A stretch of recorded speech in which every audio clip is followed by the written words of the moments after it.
And we're now being recorded, so. But thanks, Cindy. I'll follow up on that to be certain. We'll just wait for a few minutes for more people to come in. Yeah, we will have the official recording edited so that we only have the good stuff. Awesome.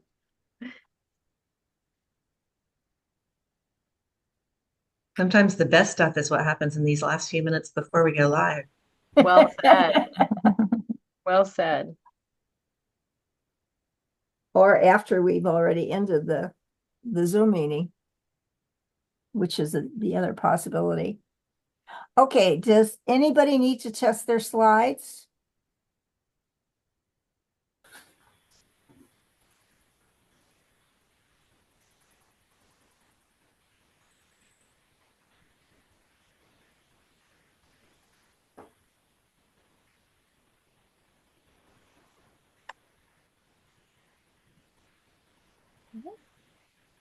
We have a few more minutes here.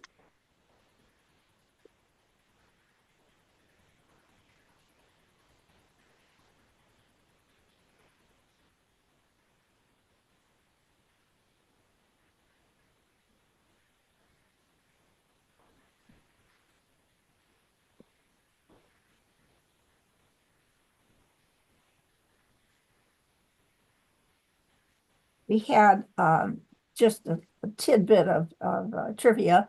We had 97 people register as of yesterday. Wow. That doesn't mean everybody's going to show up, but that means we had at least about 100 people who are interested in the topic and who will be receiving the recording. And a lot of people do register at the last moment too. Mm-hmm.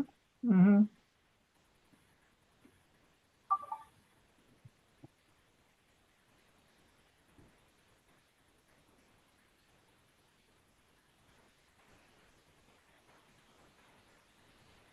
No, I grabbed one. Thank you for asking. I appreciate it.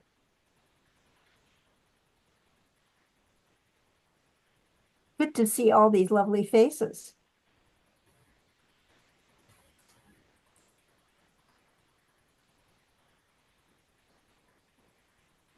We'll be starting in a couple minutes.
Okay.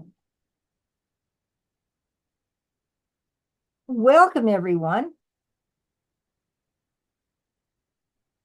The League of Women Voters of the Bay Area is excited and pleased to share with you this event in the series of Death versus Dollars. Is housing health care? And we put that as a question, and we have 3 experts with us this morning to help us address that question. A few guidelines for to have everyone have a good experience for this meeting. Stay on mute until it's time for questions, and there will be time for questions. This is a learning environment. and we keep open minds. So if you disagree with someone, please do it civilly. We're all in this world together. And participants, please enter your location next to your name in the chat, and feel free to enter any questions as we go forward in the chat. Okay. And now I'm going to turn it over to my colleague, Raina Lowry. I'm Marianne Shovelin, and I am co-president of the League of Women Voters Bay Area. And my colleague, Raina Lowry, is a board member of the League of Women Voters of the Bay Area, and she is going to have a few words of introduction. So I would also like to add my welcome to Marianne's. We are excited to welcome our amazing speakers and look forward to a very valuable discussion today. I would like to introduce our three panelists before we dive in. Our first panelist is Supervisor Cindy Chavez. Cindy Chavez has been supervisor for Santa Clara County since 2013 and represents more than 500,000 people in Central, East, and South San Jose. Her work on housing and health equity includes crafting the $950 million affordable housing bond passed in 2016. Supervisor Chavez is currently working on developing a Latinx health and wellness center comparable to the Vietnamese American Service Center that was earlier established with her support. Our second panelist is Alison Cingolani. At SV at Home, she is policy manager and helps to shape and support the implementation of SV at Home's policy and land use engagement, advocacy, local and regional campaigns, research and educational strategies to ensure that people of all incomes and abilities have access to safe, stable, and affordable homes. Our third panelist is Melissa Jones, Executive Director, BARHI, and founder, National Racial Health Justice Center. BARHI is a founder in the health equity movement. The health equity framework is featured in public health textbooks and serves as a foundational document for US public health accreditation. The founding of the California Department of Public Health's Office of Health Equity and the American Medical Association's Health Equity Strategy. BARHI has been an essential health voice to help pass legislation. So we will start with Supervisor Chavez. Please go ahead, Supervisor. Well, thank you. What an honor it is to be here with all of you. And we got asked a series of questions, but I'm just going to take the first one. Is that right, Raina? Is that what? It's however you want to do it. Okay. You would like to do it. So, let me just answer the question kind of broadly, which is why is housing part of our healthcare network? When I became a member of the Board of Supervisors in 2013, one of the first meetings I had actually was with our public health department, and they did an orientation for us. And they had this beautiful set of thoughts around how health should be in every policy that the county moves forward. And it was very powerful for me, both to hear our public health department talk about it that way, but I hadn't really thought about the fact is that we are all obligated to protect the health, well-being, and safety of our community and do it in a way that reflects our values, including the constitutional protections. So let me just say what that means for us at the county. We got into the housing business in full-throated because of three things. One, cities lost their redevelopment dollars, so they weren't putting money into affordable housing. Two, we saw an enormous increase, like everybody else, of homeless people on our streets. And three, that we knew that we were providing a number of services to the public that weren't really doing the job that they were intended to do because people are so hard to serve if they're homeless. And as an example, we have the Valley homeless healthcare program, and it goes out into the creeks, and they are doctors and nurses that are really trying to help people with mental health issues and drug and alcohol issues. But I just want all of us here on this phone call to imagine, or this Zoom, how you kick a drug addiction or stabilize your mental health and live in a creek. And so what the county had to ask the question was, whose job is it? And everybody was pointing to everybody else, and that meant really it's all of our job. And so we leaned in put forward the ballot measure that was discussed in partnership with great organizations like yours and Silicon Valley at Home and other partners to make sure that we had some resources to start building housing for the community. So the reason we think about, or I think about housing as a health tool is it's so foundational to whether or not somebody is healthy, is that we almost had to ask ourselves a question of why hadn't we done it sooner?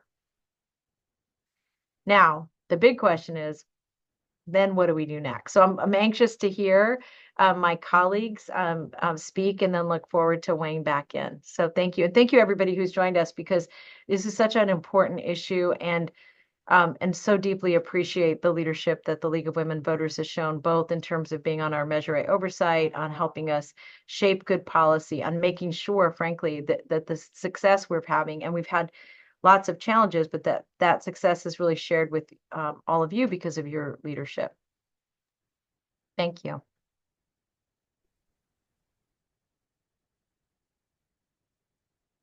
Thank you so much, Supervisor Chavez. So our next speaker today is Alison. Thank you so much. Can you see my screen all right? Yes. Great. So for those of you who are not familiar with SB at Home, we're a nonprofit organization that advocates for bold systemic change to meet the housing needs of Santa Clara County's diverse residents. So we really believe that there's a need for a range of strategies and approaches to address different housing needs, including producing new affordable housing, preserving the affordable housing we have already, and protecting our community's most vulnerable residents from displacement and homelessness. We prioritize community education and building up our area's pro-housing organizations and emerging leaders to really grow the capacity to raise our voices together and create opportunities for engagement and impact. So I'm so happy to be here with you today. It's an honor because this is such an important discussion, as Supervisor Chavez said, and as she's been such a leader and a hero throughout her career in this field. Housing is fundamental to good health. Without a safe place to call home, it's impossible to focus on basic health and medical needs. So ensuring that everyone has access to a safe, stable home that they can afford is at the heart of all of our work. But here we are, right? In the Bay Area today, we know we're facing a tremendous lack of access to affordable housing. And the people who are most likely to suffer in our current housing market are people of color, women and children, older adults, those with disabilities, or a combination of these that really magnifies the impact of the harm. So understanding more about how this has happened can help us find a path to healing from it. How did we get here? So much of the reason of our housing shortage is rooted in government policies designed to keep Black, Latino, and Asian residents out.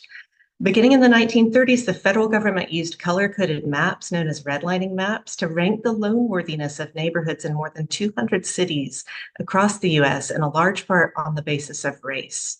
Neighborhoods with any residents of color were considered too risky for loans and were marked in red and excluded from homeownership and lending programs. So as a result, residents of color couldn't get home loans even as the suburban landscape rapidly expanded.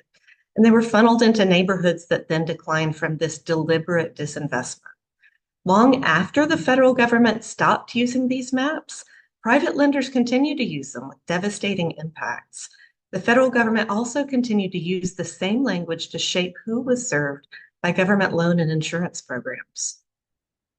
Policies like redlining and racial steering and racial covenants, which prevented homeowners from selling to purchasers of color, were finally outlawed in California in 1960, but they still persist in practice, with lenders often charging higher interest rates or refusing home loans to Black and Latino buyers, or appraising their homes at values far below comparable homes owned by white homeowners. This has made it harder for people of color to buy homes. These homes increase less in value, and the homeownership rate among most communities of color is actually declining significantly, continually. Even as people of color face more barriers to homeownership, ongoing illegal discrimination makes it harder to rent. Property managers are less likely to respond to prospective Black and Hispanic tenants when they require about open listings. And illegal discrimination against renters with housing vouchers is common. The racial wealth gap means it's no coincidence that 65% of all voucher holders are people of color. Single-family zoning also makes it hard for a community to build anything other than a single home on a single lot, which is the most expensive type of housing. The map you see here shows in the Bay Area all the residential land set aside for single-family housing in pink, and for less expensive multifamily homes like apartments and condos in blue. How much of the residential land in your city is for multifamily homes? Berkeley was the first city in the nation to adopt single-family zoning in 1916 with the explicit purpose of preventing Black and Brown people from being able to move into some parts of the city. Single-family zoning might seem race neutral, but renting an apartment or a duplex is less expensive than renting or buying a single-family home. And as we've seen, government policies have deliberately undermined Black and Latino wealth. The practice of single-family zoning, and this is really important, it emerged in our region just as our growth was taking off, driven by the rapid expansion of defense and aerospace and technology companies, and massive federal investment and growth through programs like FHA loans, the GI Bill and VA loans, and the federal highway system. So this timing means that the region locked in exclusionary practices and then grew within that framework. So everything new was exclusionary. This really worsened and reinforced patterns of racial injustice and segregation. So single-family zoning is a government policy that's helped create a shortage of homes, both inside single-family zones where limited land is at a premium, and outside single-family zones where all the rest of us are cramped. And that's made home prices skyrocket. Just to be clear, the problem here is not single-family houses. It's just the inability to also build the other types of homes that we need. Our housing affordability crisis impacts thousands of families in Santa Clara County where we work. So you can see toward the left of this chart that renters with extremely low incomes are the most cost burdened, with 71% paying more than half of their income every month for rent. Cost burden makes it harder for low-income families to keep up with rent and utility costs, and a growing number are living one misstep or emergency away from eviction. In fact, a recent study from Princeton and the US Census Bureau finds that people who are severely cost burdened are at significantly higher risk of death over the next 20 years compared to their counterparts who are not cost burdened. Affordable housing is critical to meeting the needs of our severely cost burdened households. They're more likely than other renters to sacrifice necessities like healthy food and health care to pay for rent and to experience unstable housing situations like evictions and homelessness. So who are the people in extremely low-income renter households? In California, almost 40% are working in the labor force. Another 30% are senior adults, and 13% have physical or developmental disabilities. So that makes 83% of our extremely low-income renter households who are people on fixed incomes or in low-wage jobs. Sometimes we think about housing instability just in terms of homelessness, but the harms created by the housing shortage and lack of affordability, which creates housing instability, hurt people in a lot of ways. Living in stable, affordable housing creates significant positive social impacts for families. So cost burden, when people are paying more than 30% or 50% or even more of their income for housing, they have to make impossible trade-offs between rent and other necessities like food, medicine, transportation to work, shoes and clothing for growing children. Overcrowding, faced with unaffordable housing costs, multiple families may move in together to share the rent. Overcrowding can affect mental health, stress levels, relationships, sleep, and as we saw during COVID, it makes it really hard to avoid spreading illness between people sharing a home. Housing instability is also a key driver of health inequities, with people of color and other vulnerable populations experiencing disproportionately high rates of evictions and homelessness. Displacement, people who have to leave a community because of the lack of housing they can afford, lose family and friends, social and cultural networks, faith communities, the neighbor who watches their kids so they can go to work, or who helps when they're sick or injured. An eviction takes a terrible toll on health, and almost 40% of all the people facing eviction are children. Women, especially victims of domestic violence, face a disproportionate share of evictions. Evictions spark a cycle of instability for families, and households with children are at higher risk of eviction. This has a ripple effect in their communities and harms the community's social and economic being. Women who experience housing instability are also at higher risk for intimate partner violence and have disproportionately high rates of emergency department use.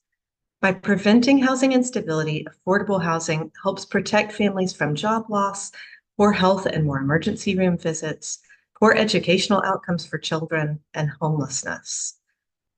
Because homelessness is also a housing problem. Recent research using statistics from cities and counties across the country has shown that the one single variable that can explain the rate of homelessness in a community is the cost of rent in the area. Higher rents equal higher rates of homelessness.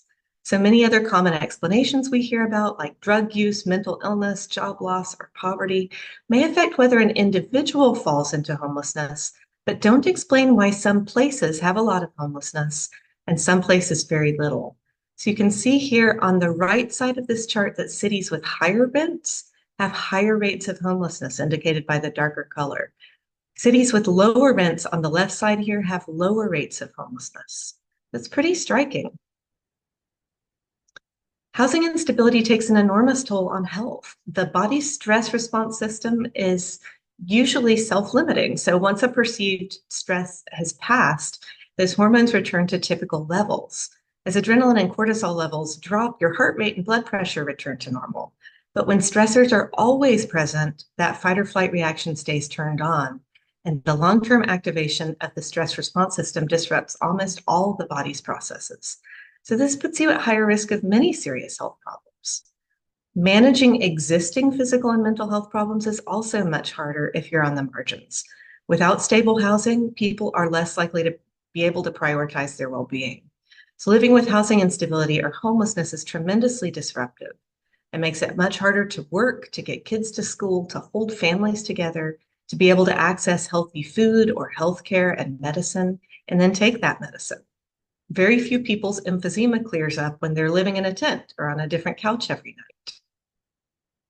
Physical and mental health problems also contribute to housing instability.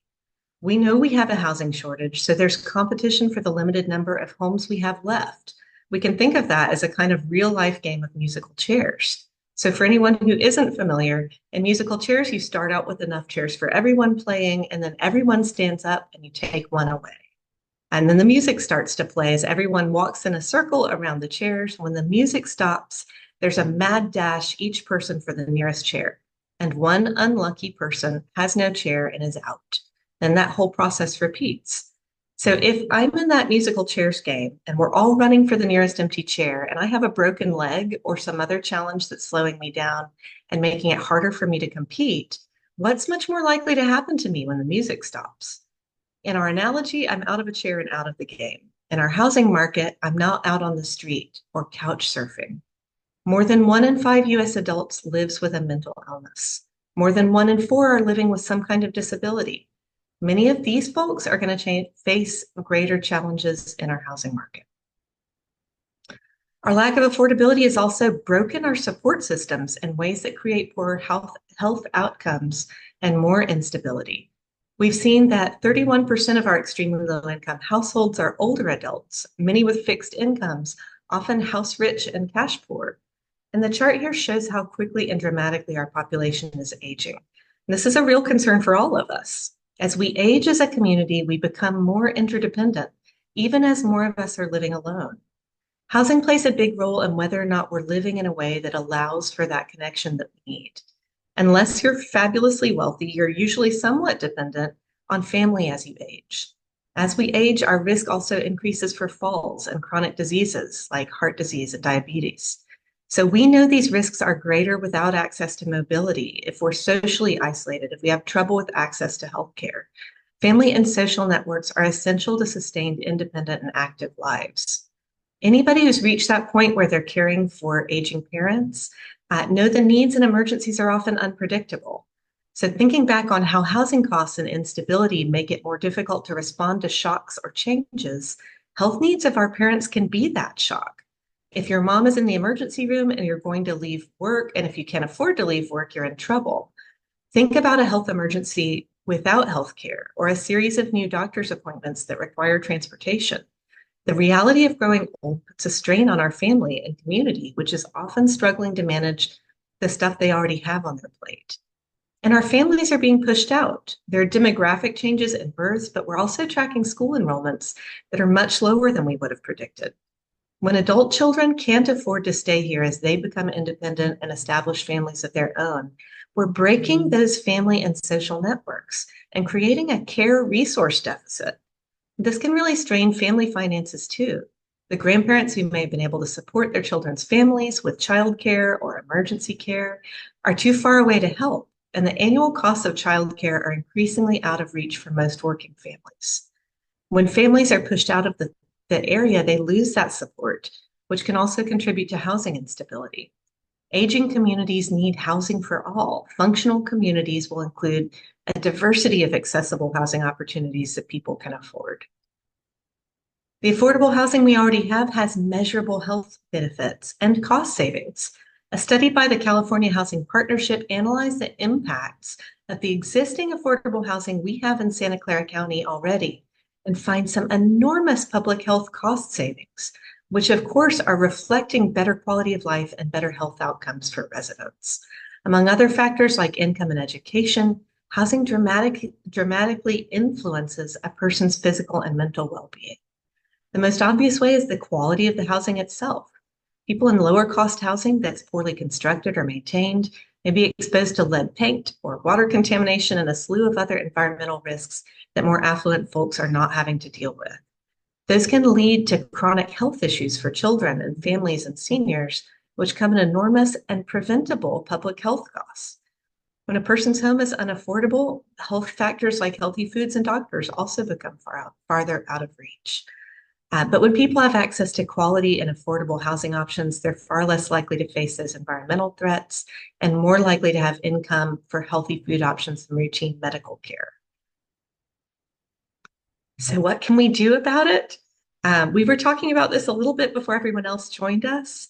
I'm so excited to have this amazing regional affordable housing bond on the ballot in November.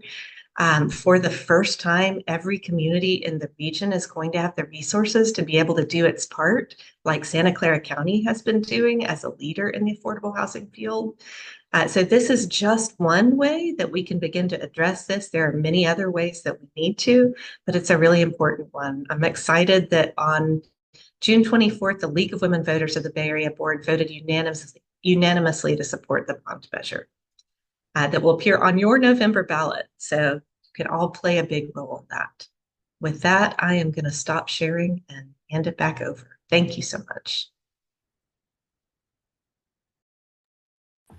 Oh, thank you, Alison. That was an awful lot of data and it's really great information. Now I think we have Melissa Jones up. Melissa? Yes. Good morning, everyone, and thank you. It's a pleasure to follow the two of you on the trajectory that we're thinking about for housing and health.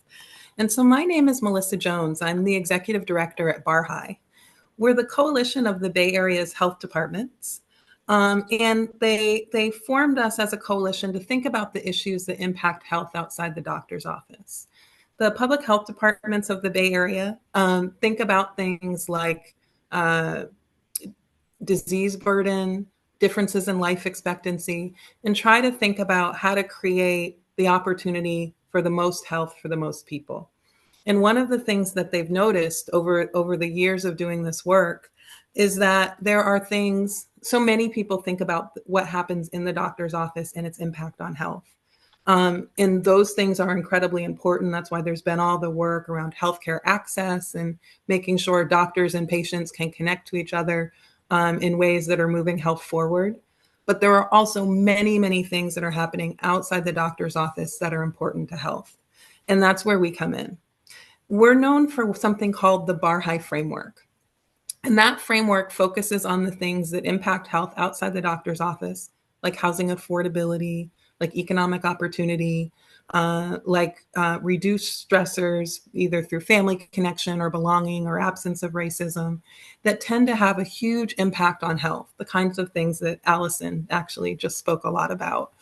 And so over the years, that framework has been used to help people understand how to create healthier communities. And so the American Medical Association, for example, uses that framework to talk about how to create communities that that advance what we call health equity. And all across the country, public health departments use that framework to become accredited for public health.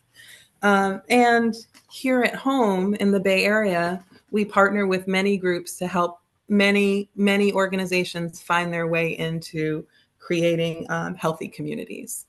And so a handful of years ago, maybe 10, the departments of the Bay Area had a conversation about health and all policies, the conversation Cindy was talking about, where they started to think about what is the way for us to get more health to more people more quickly. And people started to talk about housing. They started to talk about when public health nurses go on housing visits, seeing mold in apartments because apartments were so expensive, there wasn't someplace else to switch to. They started talking about people who were living in housing without kitchens, or people who were living in housing that flooded a lot. The kinds of things that start to happen when housing is so expensive, you don't have other options to find to go where to go.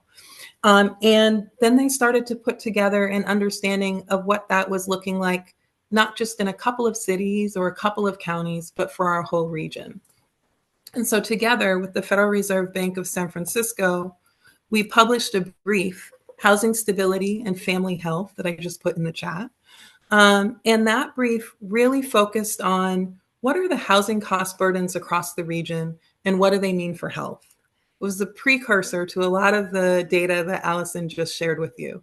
And it really took a look at what the housing cost burden was, including by race and family status, and showed that even in places that we think of as less expensive for housing, because in many of those places people earn less, the housing cost burden or the percentage of your income that you spend on housing is still causing the kinds of stressors that impact health and that force a series of challenges, for example, having to choose between how much you're able to spend on healthy food versus how much you need to spend on rent to stay housed, or having to forego medical care in the way that Alison talked about in order to stay housed. And then at some point, people do find themselves, as Alison mentioned, in a place where they're just at the end of being squeezed and end up homeless. And so our goal is to understand those ideas and then imagine what a better future could be. And that's the work that we've been doing now for quite a long time, and then finding the step-by-step strategies that take us to that better future. And I want to share just one of them that focuses on a racial equity strategy that's focused on housing. We call it Black Hat. Some of you, I'm sure, are familiar and have heard of it. Let's see. Let me know.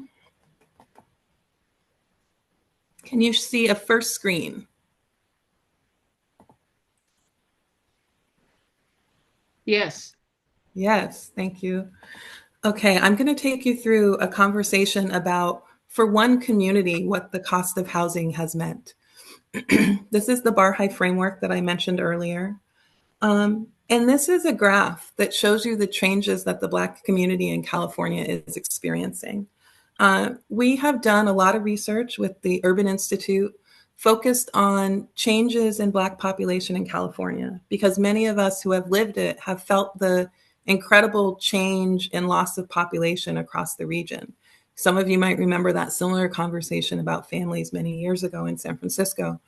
But the numbers really show why you can feel the difference in change. We see in Oakland, Berkeley, and East Palo Alto between 40 and 66% of the Black population having left.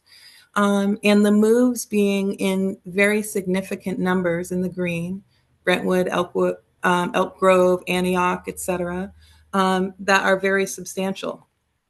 In many communities, we've seen the Black population decline upwards of 50% as there's been a move. Excuse me, Melissa.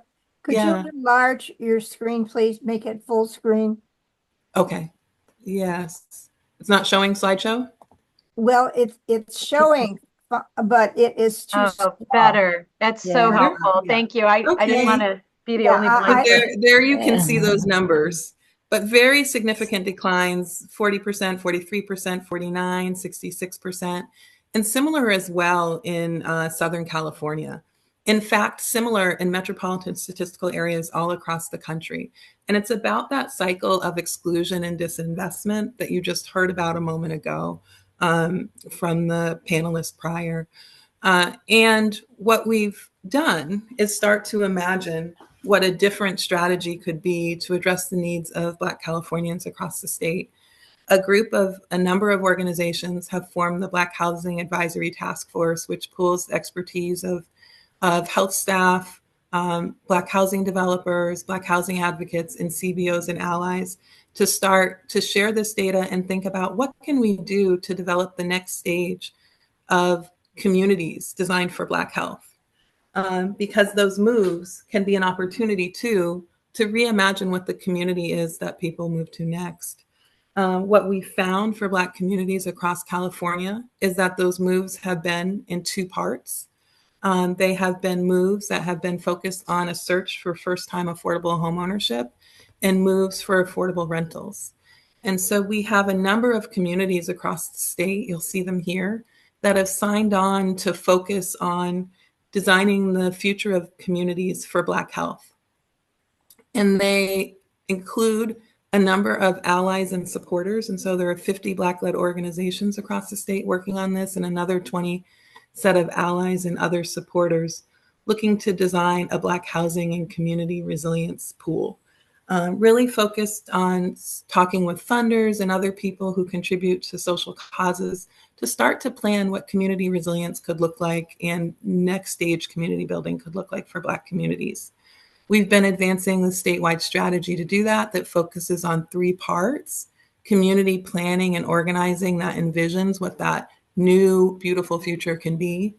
Organizational capacity building to strengthen the ability of Black-led organizations to deliver projects and services. So really the ability to kickstart projects that are different than the projects you did before. And then some development for the brick and mortar development. And so that is something that when we get to the question and answer period, I'd love to share a little bit more about. But we wanted to pose one way for folks to think today about how we might design future communities, really thinking about race and equity at their center. Thank you. Thank you so much. Now you can go to questions. And I'd like to start with asking a question from our supervisor. Would you speak to the Latinx Health Center that you're working on? Oh, absolutely. Thank you for asking the question. And I just want to say to Melissa and Allison, like, amazing work and leadership. So thank you so much for that. One of the things that I think we all know is that as we become more and more of a plurality, that we still need to figure out ways to communicate with communities in ways they feel safe, welcomed, and like they have a place to belong. And by the way, if you look at any survey nationally about why we have such a dearth of, or a high need for mental health services, is this sense of belonging is actually really pretty critical. So in Santa Clara County, one of the things that I've been really trying to focus our team on is being very client-centered, which is really what Melissa was talking about in terms of really thinking about if the population or the people that we're trying to assist have particular needs, that we're really honing in on those needs. So as an example, we built the Vietnamese American Service Center. It's a fully integrated center where you can get services in Spanish, Vietnamese, and in English, where we have the largest senior nutrition program in the county, serving 500 meals a day there. You can go get your pharmacy, you can take a dance class, you can go get legal services, you can get behavioral health services, you can get a dentist appointment. That place is a buzzing home for our community. We have a huge facility on the east side called the East Valley Clinic that I want to make sure that as we're rebuilding these larger clinics, that we're integrating services in so that communities have hubs where people can belong, whether that's to go get a senior meal or to make sure that you're coming out of your home, especially as we get older, so that we're continuing to socialize and be as healthy as we can be. So that the board took a vote on that. My colleague, Supervisor at NS, is leading a body of work on a Latino health assessment. And as we're really looking at needs on the east side, I'm very focused on the East Valley Clinic because I want the county to be client-centered in all of the services we're providing, the way we construct buildings, the way we create access, and that we really are listening to the communities that we serve. So we took a vote on that. That discussion will be coming back to the board for future work, so that we have a different way of being client-centered when we're building out programs or design. Now, let me just say one thing about housing and homelessness, how this plays in. I think that both Melissa and Allison hit on this, that we're seeing communities fractured, and then we have populations of communities becoming communities on the street. And then we're saying to them, we want you to move out from that place that you're in downtown San Jose and go get housing any number of places, and forgetting that we're still removing people from communities, and that we really need to be much more focused on that. As an example, many of our shelters didn't let you bring a pet. For a lot of folks, that's their lifeline. And any of you who have a pet, imagine someone saying, okay, well, we're going to take you, but Fluffy's on his own, or whatever your dog's name is. But anyway, so we've got to be more client-centered, and that's what the movement is about. Thank you. So I had another question about from our panelists about students and the impact on their health, because we're seeing a rising number of young people and families who are homeless now. Yes. Are you, Raina, is that for me? Yeah, all of the panelists, that would be great. We could get your input also. So why don't I defer to one of my colleagues, because I just spoke, and then I'll come back and talk a little bit about the county, if either Melissa or Allison want to jump in. I can speak a little bit to that, and I want to really recognize Supervisor Chavez. Your leadership in this area has been phenomenal. As a East San Jose resident, I've seen the impacts that you're talking about in my community, and I love the effort to address it and how thoughtful and holistic it's been. Impacts on children, housing instability. Clearly that's going to impact the learning environment, how well children are going to be able to focus. Parents' ability to get kids to school is impacted. We have a large and increasing number of children who are homeless and are still attending school, which is just an incredible amount of adversity to try to overcome. We do see increased rates of drug use, increased sometimes gang involvement, justice system involvement, and teen pregnancy and children that are living with housing instability. So just that, as difficult as those things are as adults, to experience that in the formative years of childhood is that much more harmful.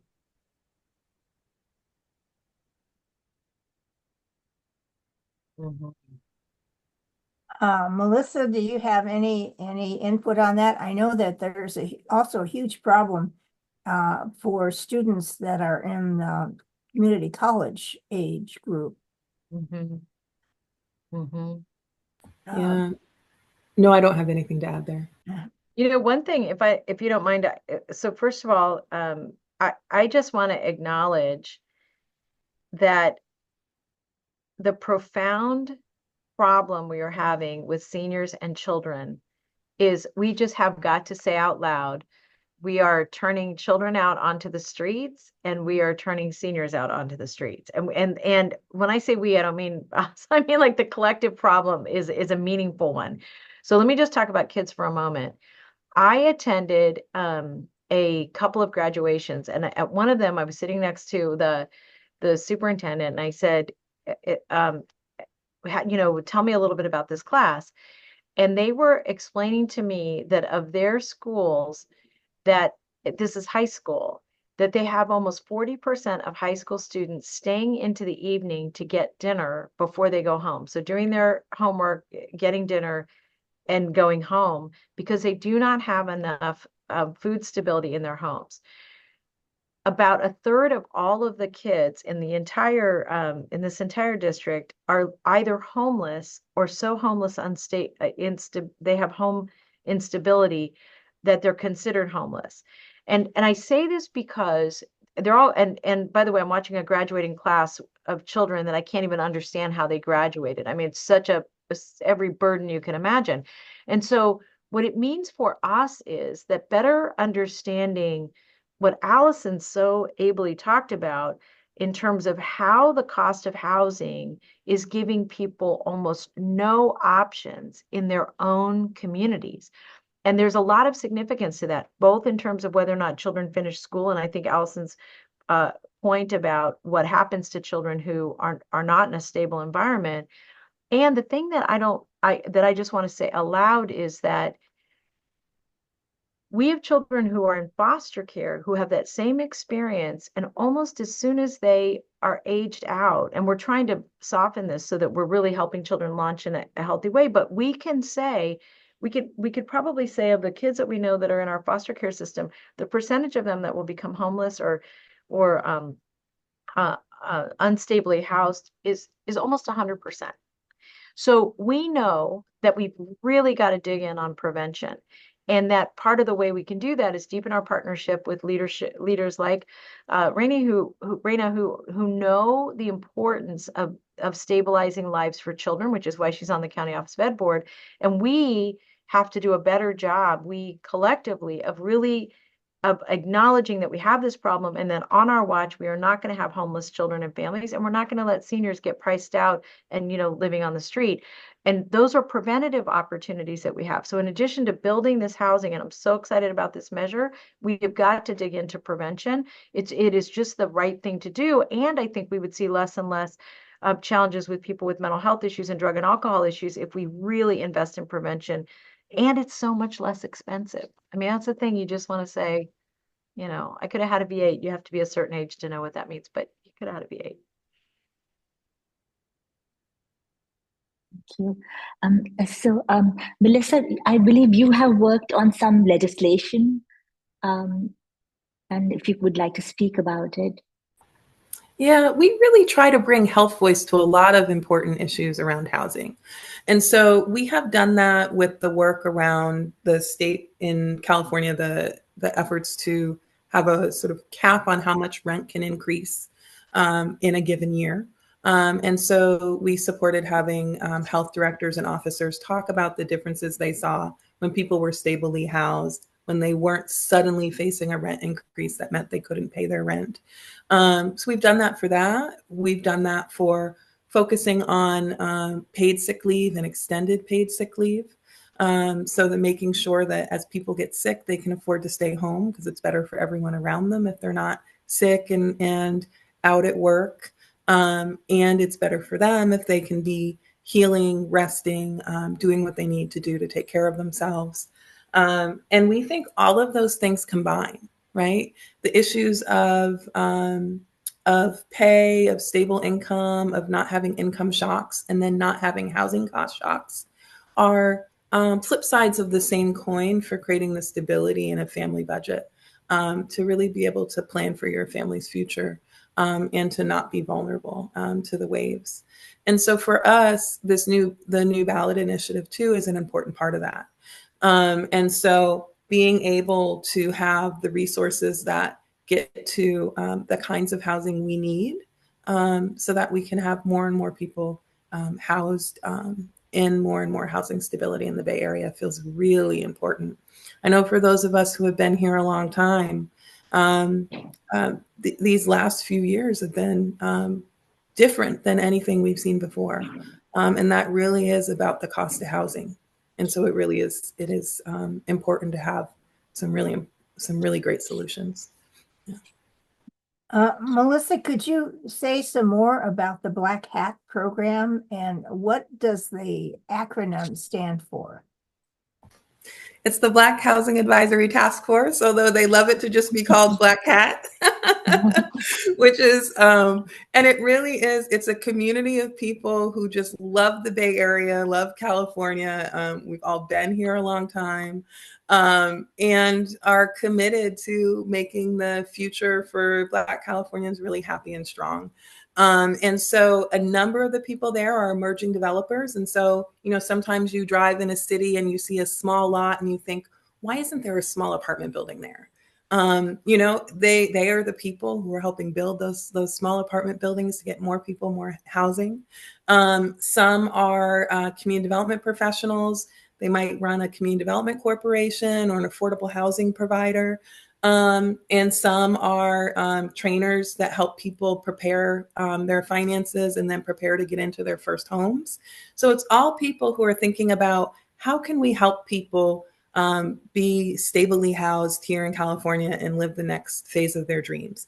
And then there's a lot of folks who are working in youth services or in other groups. One of the things we're seeing across California right now is that people who have worked in community organizations, different kinds of service providers, have really seen neighborhoods change because of housing cost. And they're figuring out ways to be part of that solution. And so you'll see nonprofit organizations go into joint venture partnerships with developers to develop the kind of housing they know the neighborhood needs, right? They might do the planning side of the neighborhood planning on what is the housing that people are looking for and what are the belonging components they want, right? What are the sort of common spaces they want around their housing?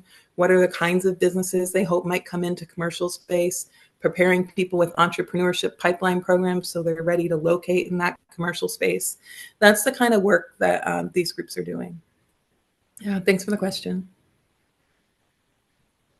I'd also like the panelists to address some of the solutions. I know they've touched on some of the solutions for these issues and during their remarks, but what specific programs do we have in our county area, our regional area, to address these issues of homelessness, housing issues, affordability, and the impact on health? What are the solutions to these issues?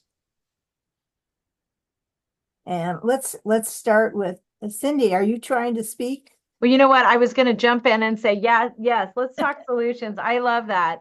So let me just start with 4 things that we're doing, and then I'm really excited to hear from both Melissa and Alison on their perspective on this. And let me go back to a point that Alison raised early on about the role of SV at Home. SV at Home has really been an advocate to help cities across our region understand the importance of housing and building housing at every level. And that's important because for many cities, they're not permitting enough housing. They're slowing housing down, and sometimes for good reason, but sometimes because you've got folks who have concerns because we haven't done enough community education. So I just want to say to SV at Home, well done, thank you, and to really pushing us to think about it because part of it is we've got to get cities to permit housing at every level. Second, we've got to win ballot measures like the one that's coming up in our region. Why is that important? When Measure A came on the scene, part of the reason we did that was the reasons I spoke about earlier, that the county said we need to get in this business. And we recognized that the state of California as a whole and HUD at a federal level have not dramatically invested in housing for generations for moderate to low income members of our community. So Measure A, when it's all said and done, and thank you again for your leadership, we committed to having 4,800 units that would be either new or rehabbed at the end of the first 10 years of this program. By the way, we didn't know we were going to have COVID and any number of other things happening, but we are going to hit we're going to hit 5,200 units. That means we're going to house over 15,000 people. So that money coming in really matters. That's 15,000 human beings who are going to be housed. Now, the other thing I would just add about that is at a regional level, what that means is that because of measures like Measure A, and San Francisco's done some good work and Alameda County's done some good work, we have affordable housing in the pipeline. We have 12,000 units in our county ready to be built. with a subsidy attached to them. So we've got to move and get the resources that housing needs. That's 12,000 units. I mean, my goodness, that's incredible. That's it's doubling the effort that we have today.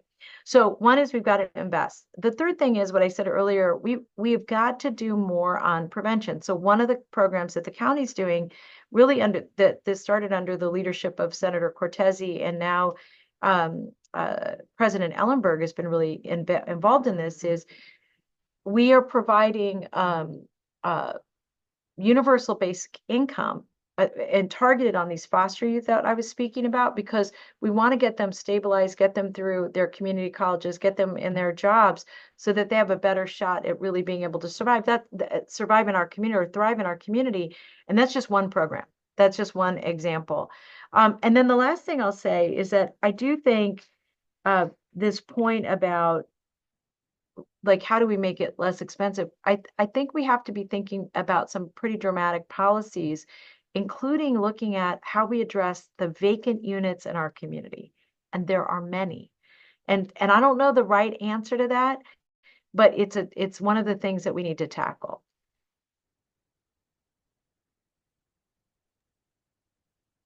Alison, It is great. I think you probably have some words to say on this. Well, you've probably heard the phrase, "To a hammer, everything looks like a nail." So my solution here is affordable housing. So the housing bond that Supervisor Chavez was talking about has a few different components. One of them is producing additional units of affordable housing, which is so important. And the scale of resources is going to allow us to address this at a scale that we never have before, and to leverage that regional investment for additional funding from the state and federal government. So every local or regional dollar can leverage $4 or $5 of state and federal funding that, if we didn't have that match, would flow to somewhere else that did.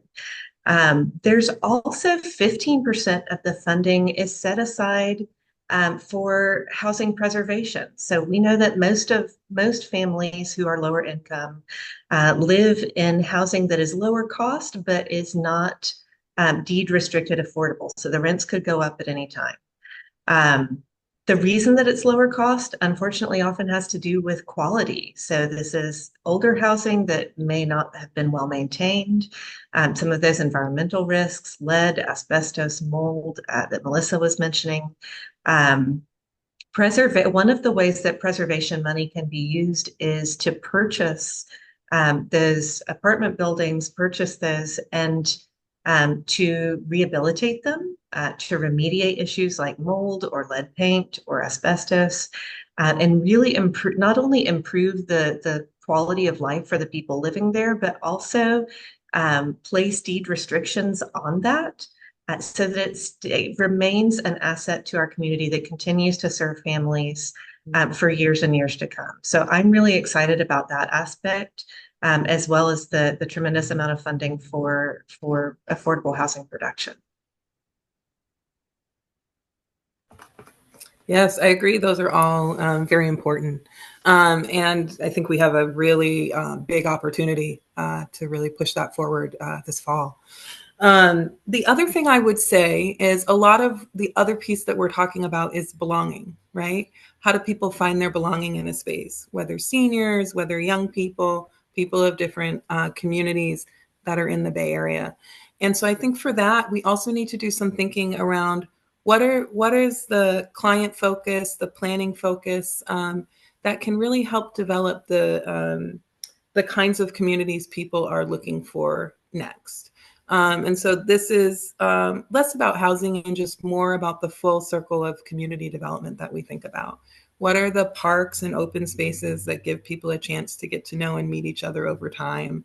What are the kinds of small businesses in the community right now that with incubation and shared space could start to be locating in the new buildings that we see? And so I think there's also an opportunity for us to be thinking about some of the comprehensive community development work that helps form the belonging that so many people are thinking about and talking about.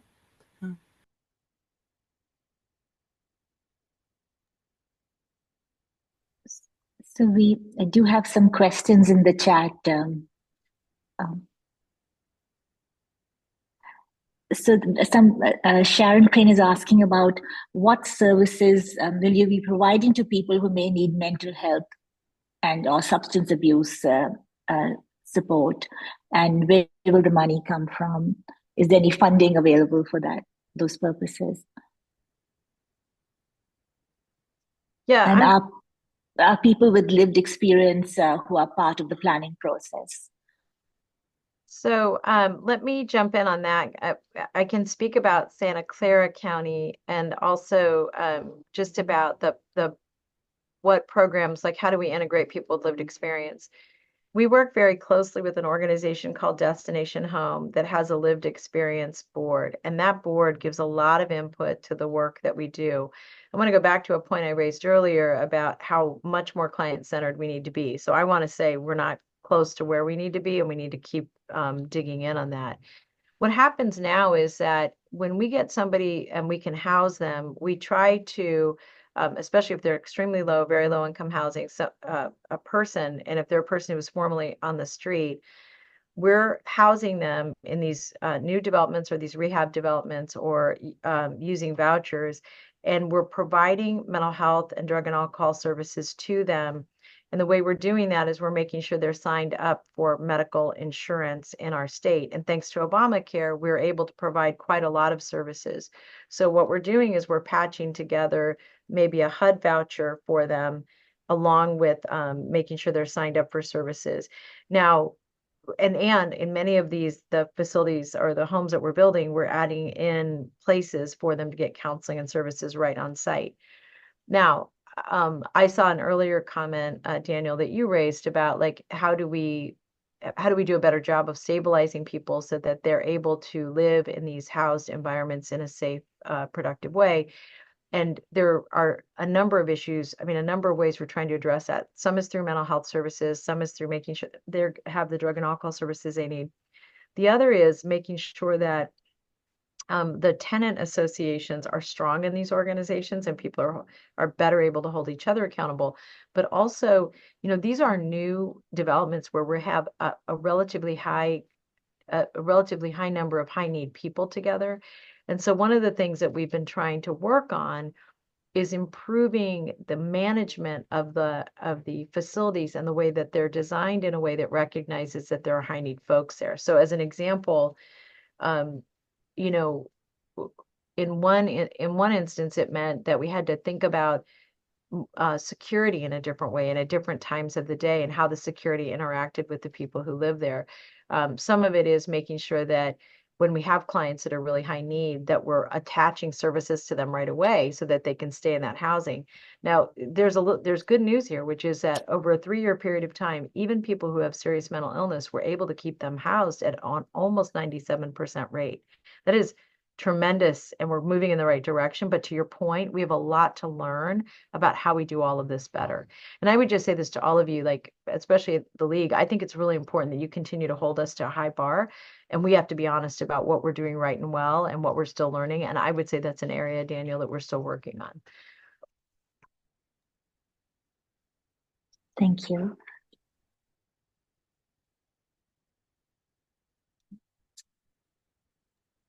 So I also had a question about redlining. It still seems to persist, and how much is it happening in our county still? And what can we do about it? I just want to say, to the extent that we're thinking about redlining, sometimes we use that term as a kind of shorthand for the enormous range and scope of different government policies that have and continue to privilege some people at the expense of other people. This is not an easy question. This is a big tangled knot that I think Melissa and Supervisor Chavez and I are all kind of working on from different angles to try to untie. And really the answer is that these are interlocking systems. So it's not just one thing. It's not just one policy or one type of harm that's happening. These are interlocking systems of health stability and health equity and housing equity and stability, and educational equity and stability, that are really going to require systemic changes. And as we're coming at this with incremental approaches, we have to acknowledge that those are not going to undo the knots. They may meet people's most immediate needs, but we are going to have to continue to work together toward systems change that acknowledge the ways that all of those things interact and really commit to making changes that are uncomfortable and difficult, but that can really have greater impacts on the people that we care about and our communities. Thank you. Melissa, would you like to add to that? You know, I think Alison did a great job showing in her presentation and slides the interconnection between all of the things that we're talking about today. And it is true that our systems were built in a complicated, interlocking way that have had really challenging impacts for people, and that as we work on each piece. We continue to work on each piece to see the changes that we need. Yeah. Thank you. Marian, you had a question. These are, as you all three of you mentioned, these are systemic issues. And they've been going on for a very long time. So they're kind of built into our communities. What would you suggest communities do to collaborate to try and address these problems? I know you've been thinking about some of this stuff. Cindy? So first of all, I'm just going to say out aloud, roll up your sleeves and get on a campaign. This means sign up to be on a speakers bureau. It means talking to your community. It means being active. Like I think one thing that I can't remember what famous person said hope isn't a strategy. And I actually think it is. Like I think the points that you're raising is these are huge problems. And if we were not acting in our community, and we have one of the largest unhoused communities in the country here in our valley, but I just want you to imagine what it would be like had we not dug in as a community and had one system to deal with all of our folks who are homeless.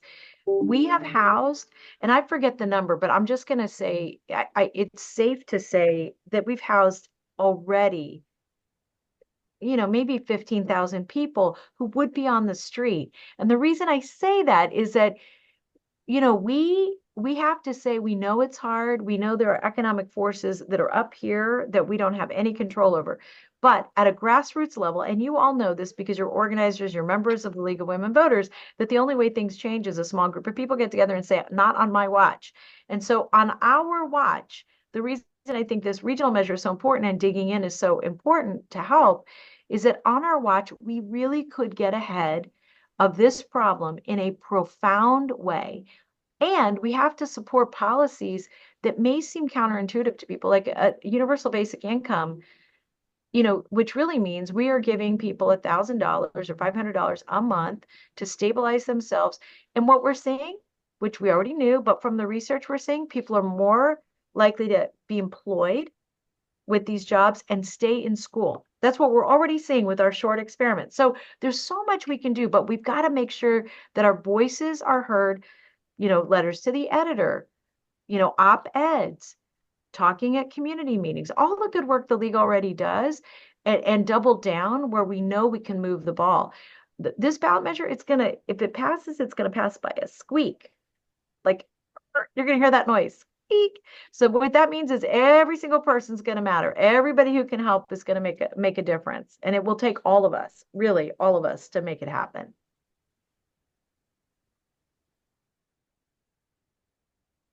I can't imagine that Alison and Melissa have anything to say about this. what do you see as a solution, community solutions? And we have some questions in the chat. One of which is, how do we get our mostly middle and upper socioeconomic members to have empathy for the plight of the unsheltered? What can we do beyond education? And that's what Cindy is pointing to. We have to get up off our butts and out there to do what, Alison? Well, the question did kind of say beyond education, but I think we have a lot of room to go with education. So SB at Home has a public education initiative. Some of the content I shared with you today, but this is a roadshow. We're in Palo Alto this evening at 6 o'clock at Avenidas. If you're close, come on by. I think that education, we are not as well educated on these issues as we believe we are. And I think that some of that education and understanding contributes to that empathy deficiency, to the ability to kind of turn your head the other way and think of it as someone else's problem. I think that we are all going to need to be talking about this. It's not enough to be educated individually. We have to have these conversations in our communities, and we have to be ready to be uncomfortable. Change is not easy. Big change is even harder. Systemic change is really challenging. And even those of us who feel like we know the right thing and we're in the right, we're learning, we're doing the right thing, we're going to be uncomfortable too, and that's going to have to be okay. So I think Supervisor Chavez's comments about getting out there, being prepared to be on a campaign, working toward this, having those important conversations and difficult conversations, and getting ready to get outside of our comfort zones fast. I'm sure Melissa has good stuff. Yeah. I couldn't agree more with what the supervisor said and what you've said about how important this moment is. And I do think that there's a lot more for people to understand about the issues. What is so amazing about the Bay Area, and I guess this happens a lot of places, is you can walk by places every day and not know what's happening inside. And so there is unsheltered homelessness that people know and see. And then there's so many things happening with neighbors that people don't see, or not neighbors, but the person you see when you go into the grocery store during the day, the person who might take care of your kids, who then is in a really challenging situation when they come home that they don't share with you. And so I think that there's really an opportunity to learn a lot more about how different people are living their lives across the Bay Area. And I think that's really important. The other thing that I think is really important is sometimes it's not the empathy. Sometimes people aren't sure what the solution is. And I think what's so powerful about this bond is that it's been really, really carefully designed based on what's been already working in many places. And so I think that the other thing is for us to be educating ourselves on the solutions that are working, on the pieces that are works in progress, and to keep working and pushing those forward. And so I think those two things combined can be really powerful for us. I think the other question for us is what can we do right in our own backyard, in our own networks of folks who might have extended family or other challenges that are opportunities for us to both be supportive and to learn and understand more about what situations are that are different than our own. Yeah.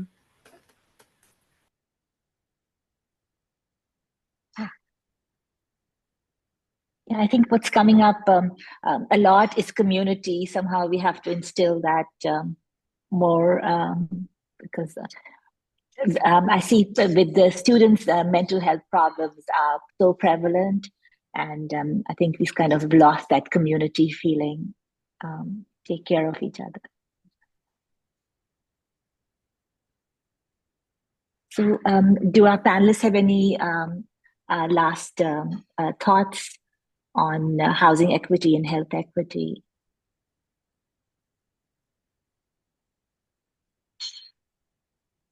I would include in that response from you all of what initiatives have already been taken or are in process of being implemented to promote healthy and healthy people and housing in our communities. Yeah, Cindy thank you. mentioned some things. Yeah. Melissa. Sure, I'm happy to kick us off. So I think the number of people on this call is a testament to how much people care about health and about housing. And so if you're somebody who cares a lot about health equity work and are looking for a local community coalition that's working on health, I want to invite you to visit the BARHI website and connect to one of our staff people, and we can connect you to your local community coalition. In nearly every county, there's a community coalition focused on health. It's on the community side. And then if you're somebody particularly focused in thinking out about the building of the next phase of Black communities, you might be somebody who is focused on housing. You might be somebody who's focused on supporting young people, somebody who's thinking about what seniors need next, or maybe working on thinking about your own small business that you want to grow. Go ahead and reach out to us also on our website. Darius Young, our lead organizer, can connect you to the Black Hat Initiative. And it's a really incredible, supportive group of people across the state, really helping by us, for us, helping us build the future of Black communities. So I'll leave it there. And our website is www.barhi.org, BARHII.org. It's spelled different than it's said. Do we have any other opportunities like that? There's one in the chat that I want to share with everyone from Rebecca Smith, who runs a safe parking program 2 months a year at her church. It's a year-round program with multiple faith communities taking turns hosting. It costs them about $2,500 a month to support 20 people living in their cars. Their guests are given case management paid for by local government funds.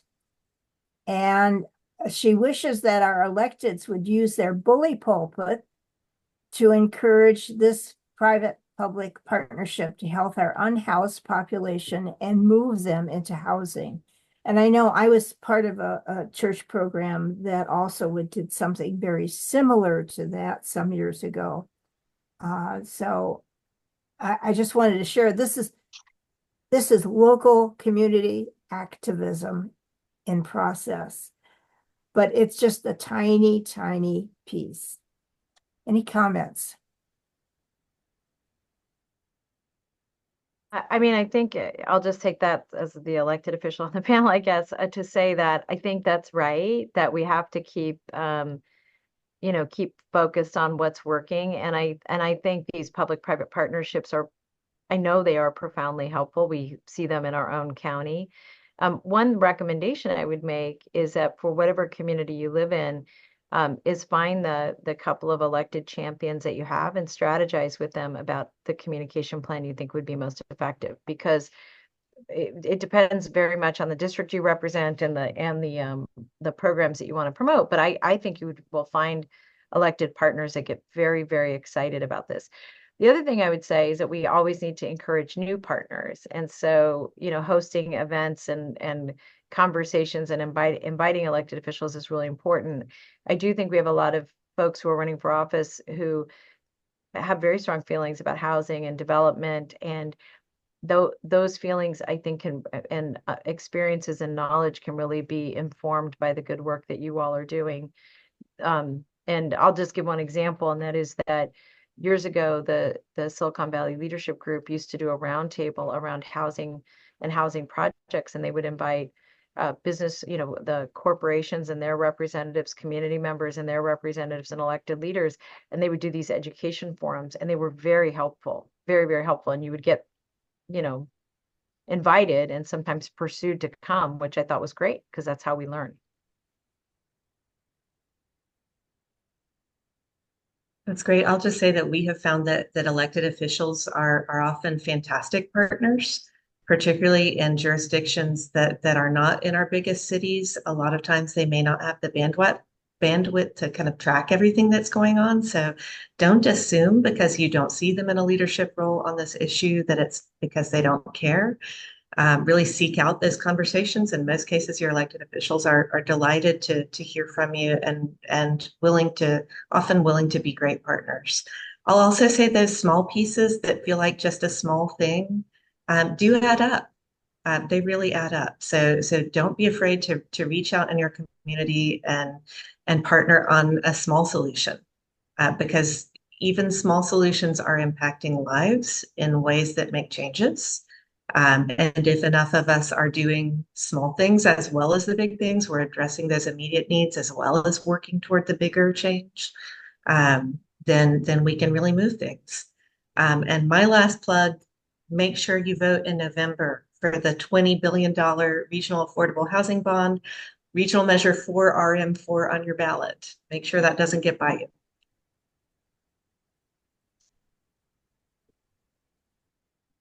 And there's a comment in the chat. Have you considered partnering with local managed care plan to see whether the services being provided can be complemented by Medi-Cal billable funding streams, such as community health worker benefits, enhanced care management, etc.? And this is from Andrew at the Santa Clara Family Health. Yeah, and let me take that one. Yes, we're working with your organization now. So yes, we are absolutely doing that. Yeah. And I think in addition to the little bits and pieces that we've mentioned, and as well as the big ones, like the $20 billion one, these programs can be models that we can look at to implement in other areas. And I'd like now to give our panelists the last few minutes of time so that they can make any final comments if they want to make. I Cindy? just want to say thank you. This is great. We love the league. Your leadership has made all the difference in the world. And when we talk about the numbers of people housed, I hope you feel some pride and responsibility. You have been amazing. And there's just so many other ways to help. And I will just say this one last thing. If any of you own property and you're interested in partnering with the Housing Authority, feel free to reach out to me or the Housing Authority directly, because they are looking for places for Section 8 vouchers now. And we have a lot of families, like 40,000 of them on our waiting list just in Santa Clara County. But I appreciate you. You all do great work. And I was just really thankful to be invited today. Thank you.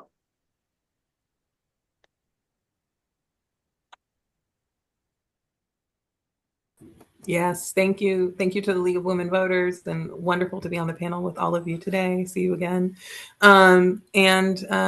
Please do reach out if you are interested in any of the programs that we're working on, or you have ideas about something that would be positive for the future, for our health equity future.